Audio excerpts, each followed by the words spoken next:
What they say is true. Breakups suck. But in the days and weeks and months after, I learned more about myself than I have in my 23 years of life. And as a result, the things you should not do after a breakup.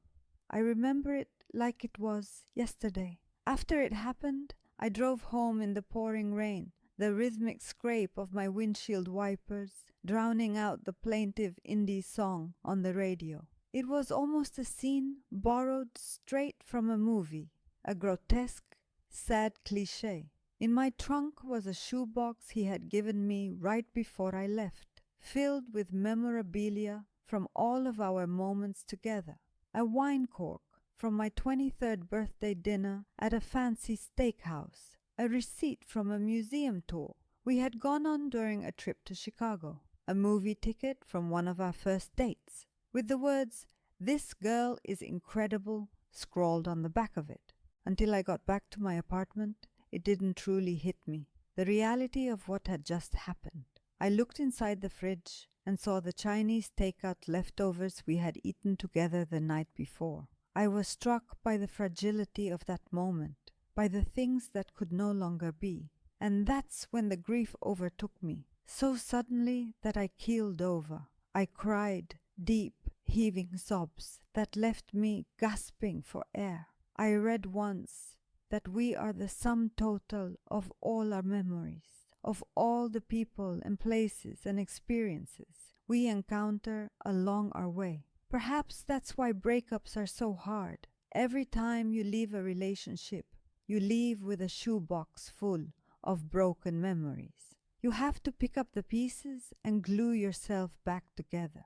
You can watch all the rom-coms and listen to all the Sam Smith songs you want. But until that's you, sobbing in the kitchen on a rainy February day, nothing can prepare you for the pain of a breakup. In the weeks after my breakup, I had never felt so hopeless and listless and lost in my life. I experienced a profound roller coaster of emotions, loneliness, grief, regret, doubt, and despair. I tried everything they tell you to do.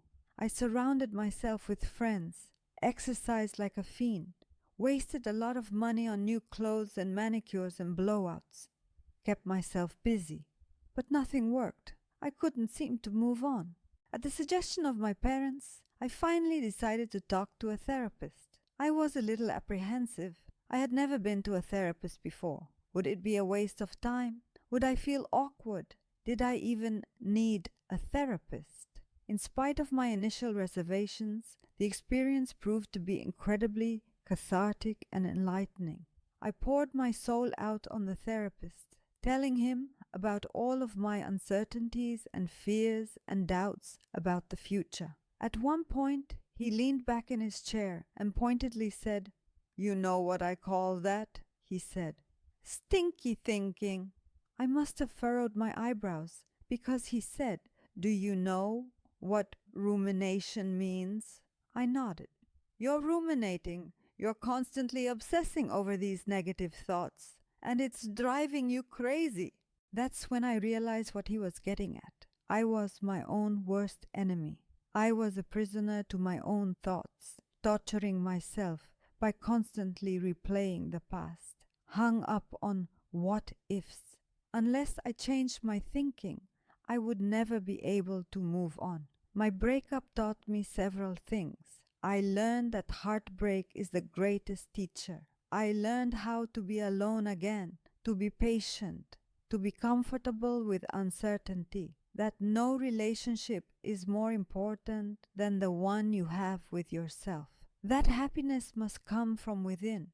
No one else can hand it to you. If you're going through a similar situation, here are 4 things I learned that you should not do after a breakup. Midorg 1. Don't ruminate. It's okay to give yourself a few days to wallow in self-pity and cry it out. Honestly, it wouldn't be healthy if you didn't give yourself time to grieve. But don't dwell on the past too much. What happened, happened, and no amount of obsessive thinking can change that. 2.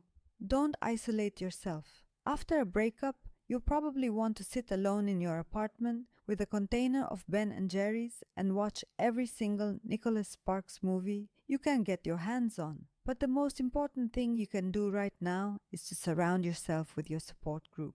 Breakups create a tremendous void in your life. You've grown accustomed to constant contact with that one person, and when they're gone, it's easy to feel lost and listless. So, whatever you do, don't isolate yourself. Ask your BFF if she'd like to go on a walk, or grab some coffee, or plan a trip home and spend some time with your family. 3. Don't contact your ex. Another no-no. Constantly communicating with your ex. It's so tempting to want to shoot your ex a text to say hi, especially when you've had a few glasses of wine and are feeling vulnerable, but you must immediately sever all ties with your ex. I can't emphasize this enough. Trying to be friends or catch up will leave both parties feeling confused and sad. The same goes for seeking closure. Can't seem to stop yourself. Block your ex's phone number. It will help control your impulses on those lonely Friday nights when you've had some cocktails. 4. Don't stalk them on social media. Who is this girl who keeps liking all of his photos?